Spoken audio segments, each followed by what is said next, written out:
ओम शांति।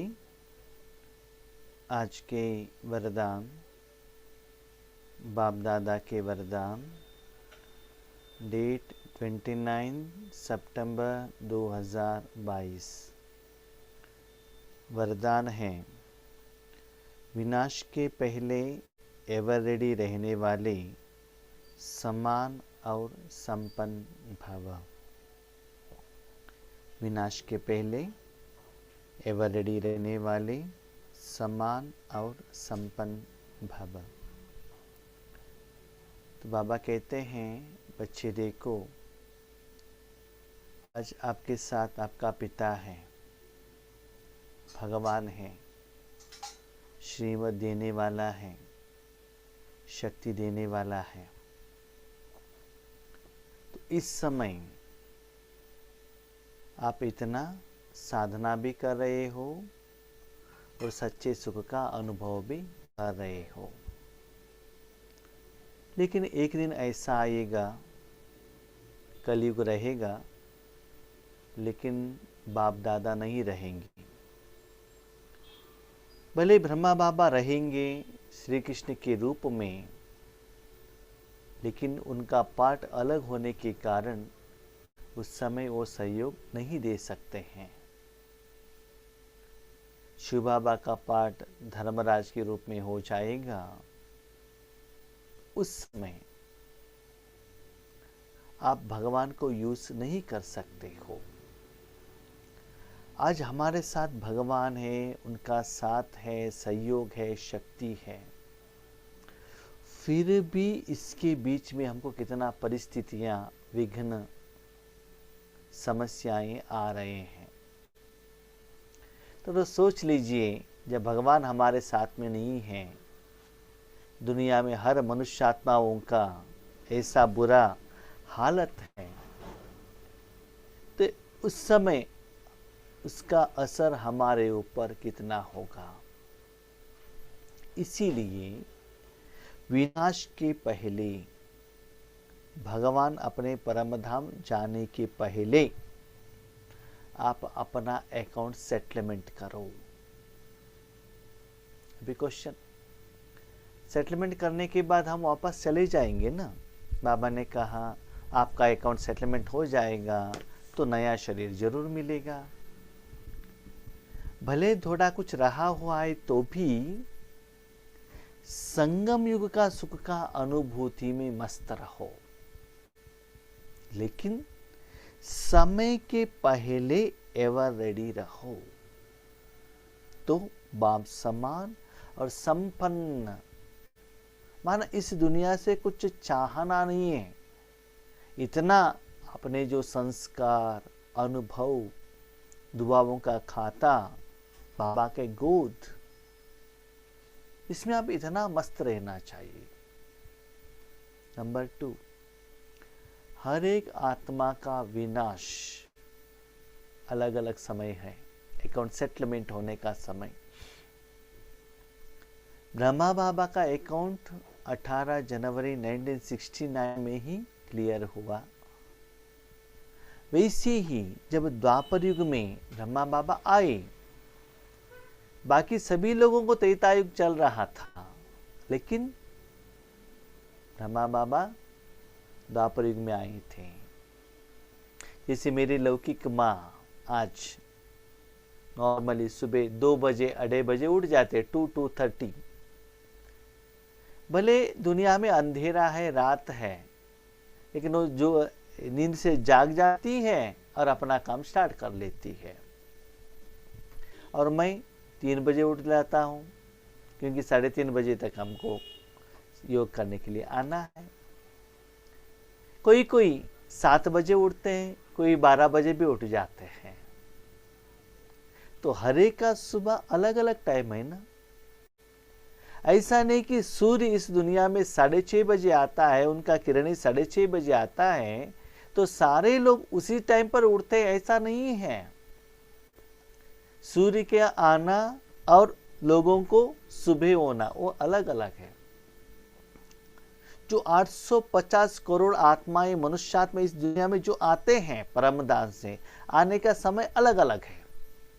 हर एक आत्मा का शादी का टाइम अलग अलग है, फर्स्ट स्टैंडर्ड एडमिशन होने का समय अलग अलग है। तो वैसे ही हर एक आत्मा का अकाउंट सेटलमेंट होने का समय अलग अलग है।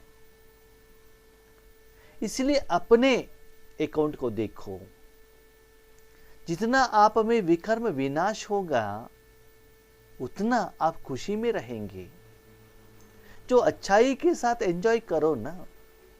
इसीलिए विनाश का डेट टाइम उसके हिसाब किताब में मत जानना। उसके पहले जो सच्चा संगम युग का सुख है उसका अनुभव करना, इसलिए एवर रेडी। तो विनाश के पहले जो अपना हिसाब किताब क्लियर करते हैं उनको ही भगवान लेकर जाएगा। याद रखिएगा, भले भगवान आपको लेकर गए लेकिन आपका हिसाब किताब सूक्ष्म रूप में अभी भी है, तो सूक्ष्म वतन में जाकर वहां रहकर वहां जो भी शिक्षा है वो भुगत कर ही परमधाम जाना पड़ता है। तो आपका हिसाब किताब क्लियर हुआ कि नहीं हुआ कैसे पता चलेगा? यहां आपका हर दिन जो कर्म सफलता पूर्वक हो रहा है, अंदर से खुशी है। याद रखो, भले आपको स्थूल शरीर के लिए भोजन नहीं मिल रहा है, भले धूप है, घर में किसी का तबीयत ठीक नहीं है बाहर से, लेकिन अंदर से आप बहुत मस्ती में हो, बहुत खुशी में हो, तो समझ लो आप सच्चे सुख का अनुभव कर रहे हो। इसीलिए विनाश के आधार पर आपका साधना नहीं रहना चाहिए। विनाश के पहले समान और संपन्न बनो। एग्जामिनेशन डेट कभी भी अनाउंसमेंट होने दीजिए ना, उसके पहले पढ़ाई करके रेडी रहो। हाँ, ऐसा नहीं लास्ट ईयर कोरोना आ गया था ना, एग्जाम ही नहीं हुआ तो पास हो गए ना, तो ये बार भी ऐसा हो जाएगा करके कुछ ऐसा एक्सपेक्टेशन मत रखना। सदा ऐसा चांस नहीं रहता है। कभी कभी हम क्या करते हैं ना, लेट करके रेलवे स्टेशन पर जाते हैं, ठीक है, ट्रेन लेट रहता है, हम खुशी होते हैं बाबा ने हमको हेल्प कर दिया। एक बार हेल्प कर लिया माने इसका मतलब है ऐसा नहीं कि हर बार ट्रेन लेट हो जाएगा, ऐसा नहीं है। इसीलिए समय के पहले संपन्न बनने से इस दुनिया का जो भी दुख है ना उसका असर आपके ऊपर नहीं होगा। सच्चे सुख का अनुभव करो ना। आपका बिल्डिंग रेडी हो गई है ना, तो बिल्डिंग में रहकर खुशी का एहसास करो। ये नहीं हुआ, ये नहीं हुआ, कभी भी चिंता में मत रहना। बिल्डिंग तो बना देते हैं 3 साल में, लेकिन चिंता रहता है स्क्रीन नहीं हुआ है, ये काम नहीं हुआ है, ऐसे डेकोरेशन करना था, ये पेंट डालना था, ये एक्सटेंशन करना था। तो नया बिल्डिंग के घर में रहने के बावजूद भी ये चिंता रहता है। तो ऐसे ही आप अपने हिसाब किताब सेटलमेंट नहीं किया है, तो संपन्नता का जो मिला है, जो भगवान आपके साथ में है, जो उनका प्यार है, शक्ति है, उसका अनुभव नहीं हो सकता है। तो एवर रेडी होने का निशानी है बाप समान। अभी क्वेश्चन, बाप समान माना? बाबा ने सिंपल बात कही, बच्चे उस समय आप अपने शरीर पर ज़्यादा नहीं रह सकते, इतना दुख रहता है, तो वहाँ सिर्फ बाबा को ही बिठा सकते हो। बाबा के समान बाबा ही रह सकता है, भगवान के समान और कोई भी आत्मा हो नहीं सकता है। तन मन धन जीवन श्वास संकल्प कर्म कर्मेंद्रिय कर्म का फल सब कुछ उनको अर्पण करके सिर्फ वहां बिठाया उनको। बस आपको ऐसा लग रहा है कि बाबा ही सब कुछ कर रहा है, इससे आपको संपन्नता आएगा। याद रखो, कोई भी कर्म में आपने थोड़ा सा भी आत्मा का एनर्जी और कोई संस्कार कोई ज्ञान थोड़ा भी आपने उसको इंक्लूड किया और मिलावट की, तो संपन्नता का एहसास नहीं हो सकता है। 100% संपन्न होना है तो वो कर्म 100% भगवान को ही करना चाहिए। लेकिन भगवान जहां रहेगा जहां पवित्रता है, स्वच्छता है, निर्मलता है, निर्माण भाव है, निर्माणता का गुण है, तो इसलिए विनाश के पहले ये सभी चीजों को अनुभव करो। विनाश के पहले एवर रेडी बनना ही सेफ्टी का साधन है। ऐसा नहीं बारिश होने के बाद हम बिल्डिंग बनाएंगे, आग लगने के बाद हम क्या करेंगे, पानी लेकर आएंगे, ऐसा नहीं है। उसके पहले आपको एवर रेडी रहना है। कहाँ तक? मोह नहीं रहना चाहिए। नहीं नहीं बाबा, मेरे पोते को शादी होने दो ना, उसके बाद हम आएंगे। हमारा बिल्डिंग बन रहा है ना, आधा बिल्डिंग बन गया और फुल कंप्लीट होने दीजिए ना, उसके बाद कोई इच्छा भी न रहे, न रिश्तेदारों के ऊपर, न चीजों के ऊपर, न इच्छा रहे, न दुख रहे। इस दुनिया से कुछ चाहना नहीं। देखिए भगवान सदा दाता है, देता ही रहता है। इसलिए सदा ये सोचो मुझे देना है, देना है, देना है। लेने का इच्छा मत रखो, अपने आप वो आ जाएगा। उसका चिंता इतना आप भगवान के लिए काम कर रहे हो तो भगवान आपको भूखा नहीं रखेगा।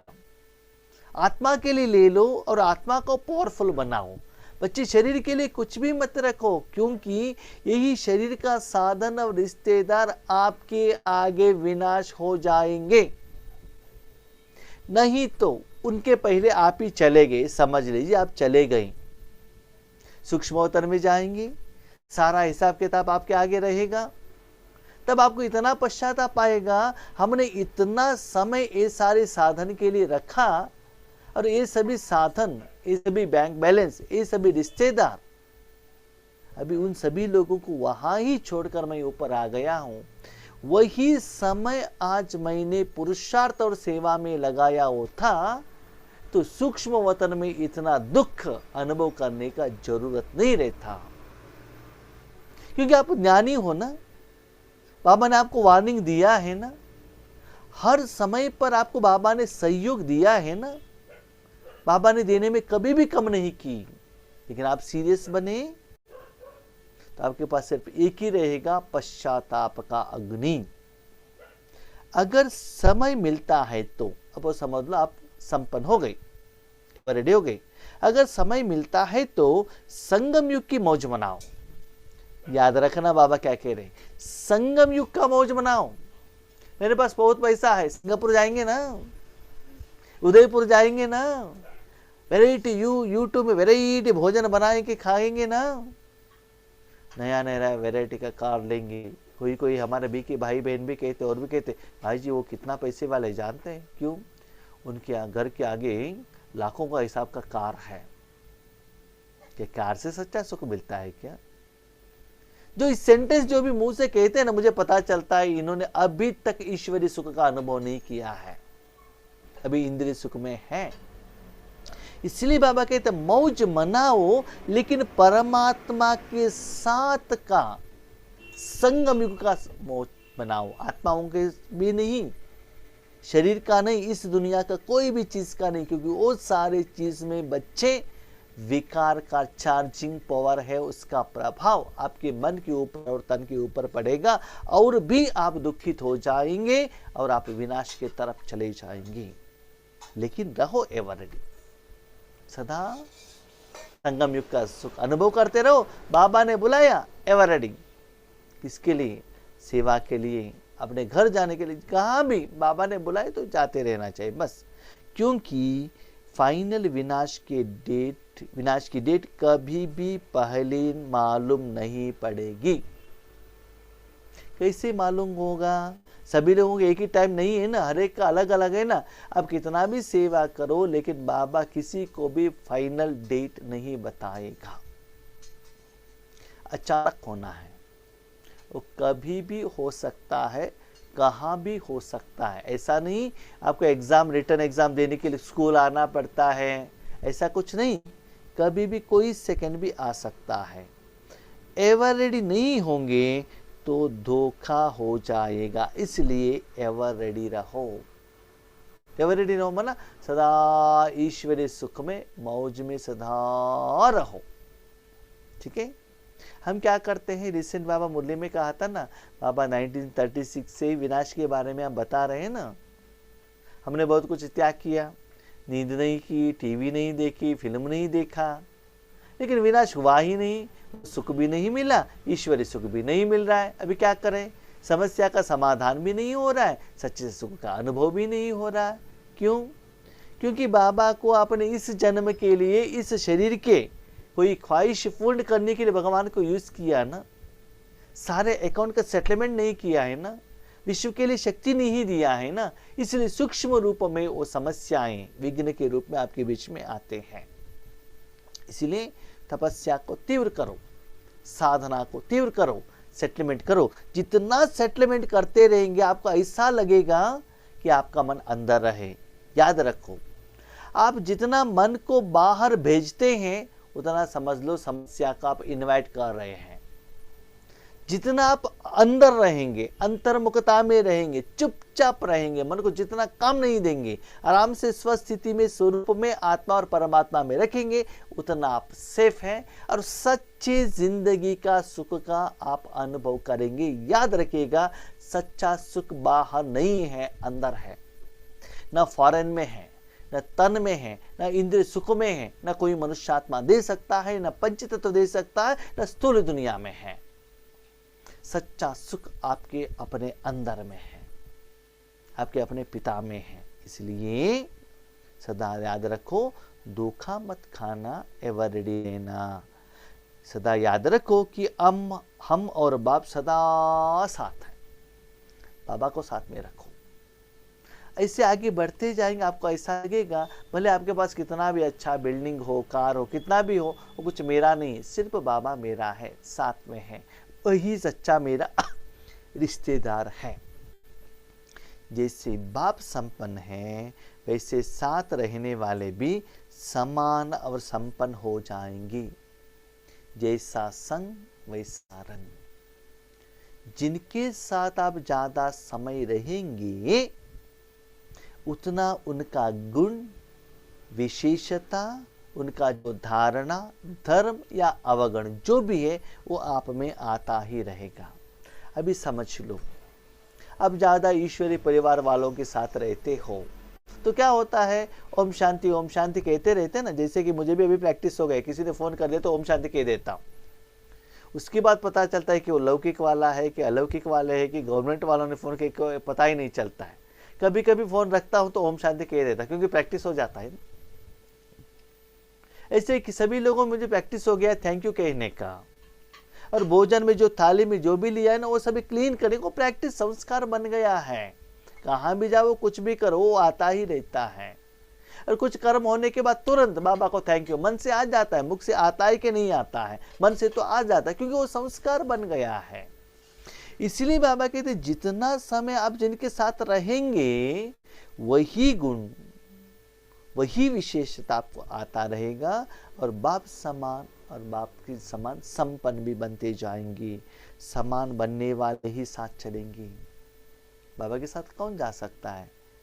जो समान रहने वाला ही बाबा के साथ जा सकते। बाकी सभी लोग जाएंगे लेकिन लेट होकर जाएंगे और उनका जो हिसाब किताब है वो सेटलमेंट करके जाएंगे। याद रखो, आज भगवान इस दुनिया में है, भगवान का शक्ति है, लेकिन हम इतना दुख भुगत रहे हैं। वही महाभारत का एक एग्जाम्पल है। महाभारत सब हो गया था और युधिष्ठिर धर्मराय राजा बने थे। एक दिन युधिष्ठिर ने कहा कि अर्जुन आप द्वारका में जाकर आ जाओ, कि बहुत दिन हो गया श्री कृष्ण जी का कुछ न्यूज़ नहीं आया। तो अर्जुन निकले द्वारका की तरफ।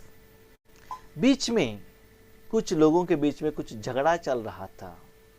उसको ठीक करने के लिए अर्जुन गया, लेकिन वो ठीक नहीं कर सका और युद्ध करने के लिए गया और युद्ध में उनको जय नहीं मिला, अपजय मिला। वो करके वो आगे द्वारका तरफ निकल रहा है, तब सोचता है कितना बड़े बड़े युद्ध को मैंने विजय प्राप्त की है, लेकिन इस छोटा सा युद्ध में और दो लोगों को समस्या का हल करने के लिए मेरे पास नहीं हुआ। क्यों? क्या हुआ है? What is the problem? जब वो द्वारका में पहुंच गया तब उनको पता चल गया कि श्री कृष्ण ने शरीर को त्याग कर दिया है। तब उनको पता चला, यस आज तक पांडवों को जो विजय मिल रहा था उसका मेन रीजन था श्री कृष्ण जी।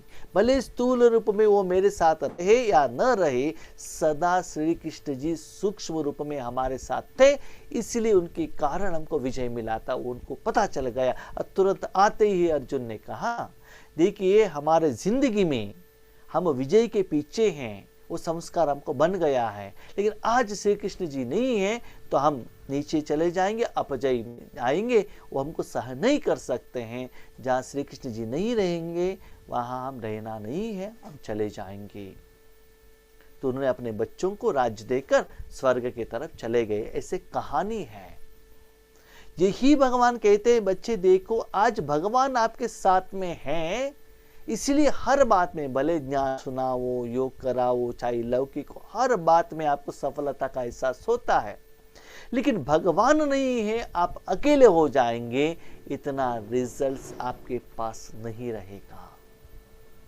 हाँ, बाबा ने एक मूल्य में ऐसे भी कहा है, भले याद रखो, भले भगवान अपना पार्ट कंप्लीट करके चले जाए, लेकिन थोड़े लोग ईश्वरीय सेवार्थ रह सकेंगे। ओके, ईश्वरीय सेवार्थ थोड़े लोग रहेंगे, लेकिन वो आत्माएं भी मैक्सिमम अपने अकाउंट सेटलमेंट किया हुआ रहते हैं।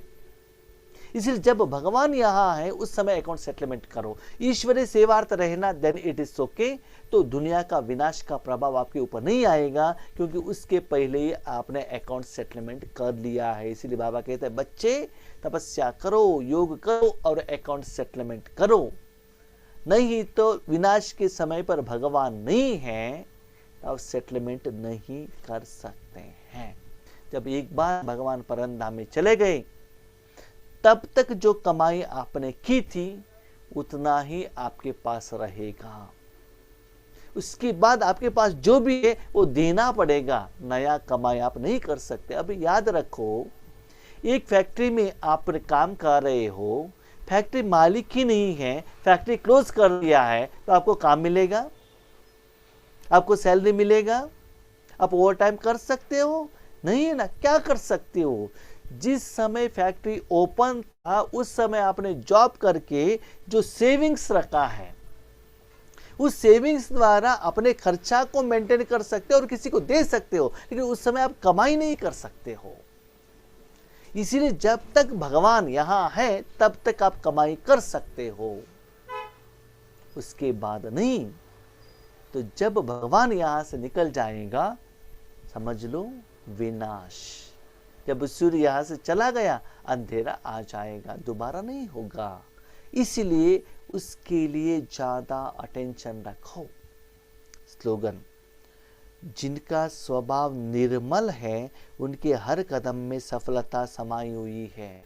निर्मल माना मन में कोई भी मल, मिक्सचर, गंदगी नहीं होना चाहिए।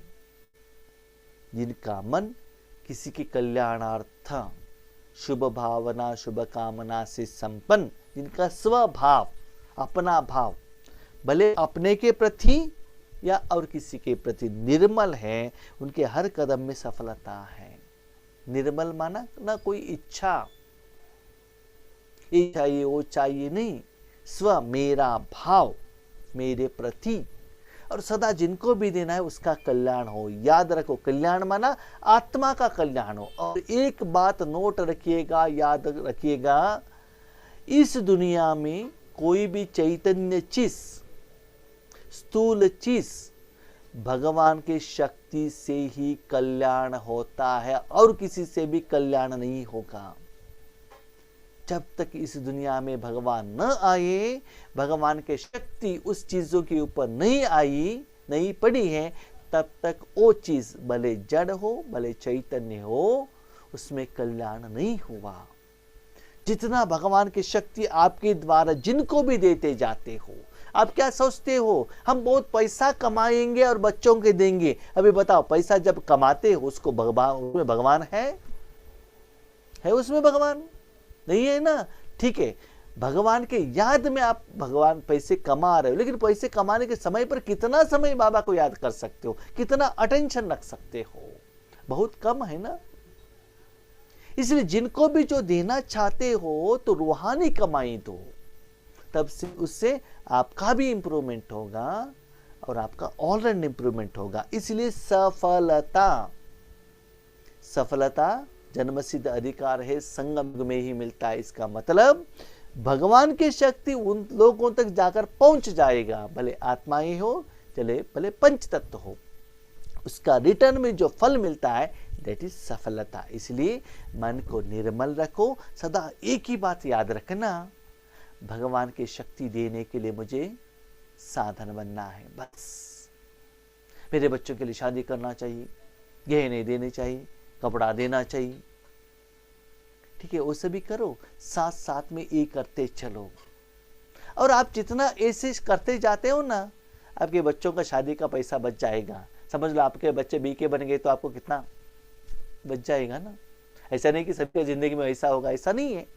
और आज की दुनिया में ऐसे हो रहा है, बच्चों के गहने देने की जरूरत ही नहीं है, क्योंकि बेटियां कम हो रही हैं अभी, ठीक है। अभी जेंट्स लोग क्या कर रहे हैं, अपना खर्चे से बेटियों को शादी करके लेकर जा रहे हैं।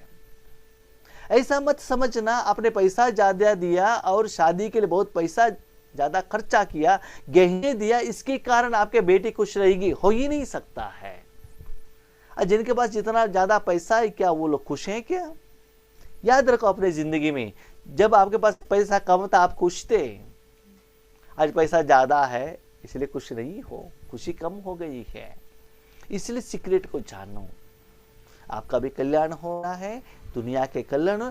निर्मल मन को क्लीन रखो और भगवान की शक्ति देने के लिए निमित्त बनते जाओ, तब क्या होगा, हर कदम माना ऐसा नहीं कि फुट स्टेप नहीं, हर संकल्प, हर सोच, हर चिंतन, उसमें क्या होगा, सफलता का एहसास आपको ही होता रहेगा। ठीक है, अच्छा, Om Shanti. Thank you Baba.